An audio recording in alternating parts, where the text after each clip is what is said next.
시청자 여러분 안녕하세요. 김동수입니다. 신문사에 기고한 제 칼럼을 소개해 드리겠습니다. 글 제목은 중국의 디프레이션 위기 장기화에 대비하려면 이런 내용입니다. 중국의 소비자 물가가 2개월 연속 뒷걸음질을 하고 있습니다. 이는 디프레이션 영역에 진입했다는 증표입니다. 즉 통화량이 적어서 물가가 떨어지고 돈의 가치가 올라 경제활동이 침체되는 현상을 말합니다. 내수 소비가 얼다 보니 중국인들의 지갑을 열지 않고 있습니다. 소비자 물가지수와 생산자 물가지수가 계속 하락하고 있습니다. 중국 경제 전반이 침체되어 있음을 시사하는 대목입니다.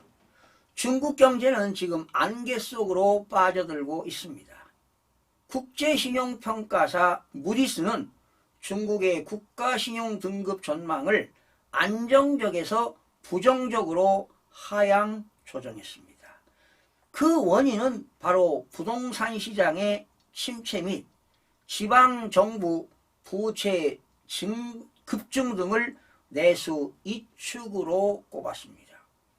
중국 정부는 기업의 도산을 막기 위해 금융기관이 정책적으로 자금을 지원해주는 구제금융을 위해 대출금리를 인하하고 신규 채권을 발행했지만 영향을 미치지 못했습니다.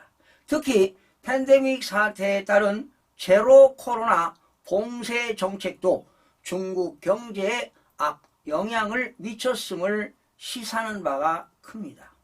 정책 위반자들마저 경제성장 목표를 수십 년 만에 5%대로 가장 낮게 잡았습니다.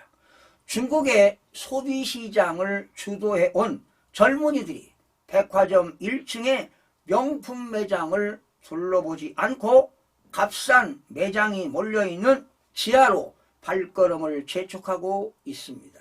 한때 즐겨 찾았던 스타벅스 대신 루이싱 커피를 찾는다고 합니다.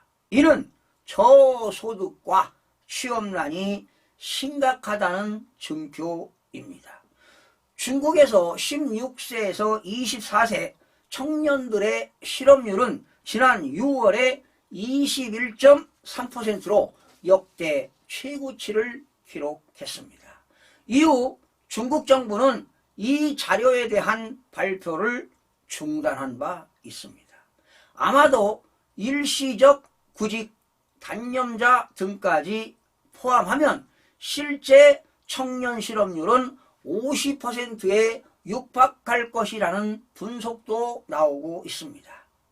직업도 없고 소득이 없으니 소비가 둔화되는 것은 당연한 결과입니다.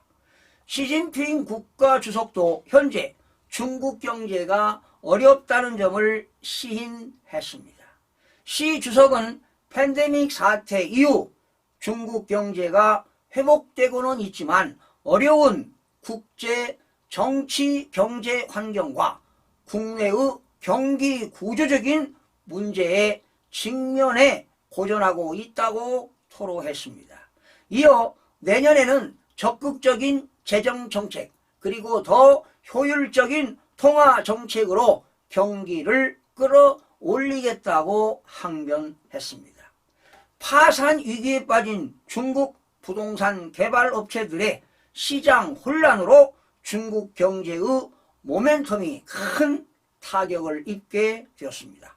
부동산 시장 침체에 대응할 촉매제 역할이 충분하지 않기 때문에 중국의 디프레이션 위기가 내년까지 지속될 것으로 예측이 됩니다. 중국 경제 침체는 우리에게 심각한 문제입니다. 특히 디프레이션 위기 장기화에 철저한 대비가 요구됩니다. 최근에 요소 수출 통제 조치에서 보듯이 중국은 글로벌 공급망 재편에서 중국산 부품과 원료를 무기화하겠다는 의지를 분명히 밝히고 있습니다. 우리나라 절대 의존 품목 55%가 중국산인 지금 공급망 다변화 정책의 가속도를 높여야 합니다. 자유우방국은 물론 남미, 아프리카 등 개도국과 협력을 증폭시켜야 합니다. 또한 정부는 외교력을 더욱 발휘하고 강화해야 합니다. 한국이 세계 속의 경제 강국으로 가기 위해서는 퍼스트 무버로 시장을 주도해 나가는 정책이 추진되어야 합니다. 시청해주신 여러분 고맙습니다.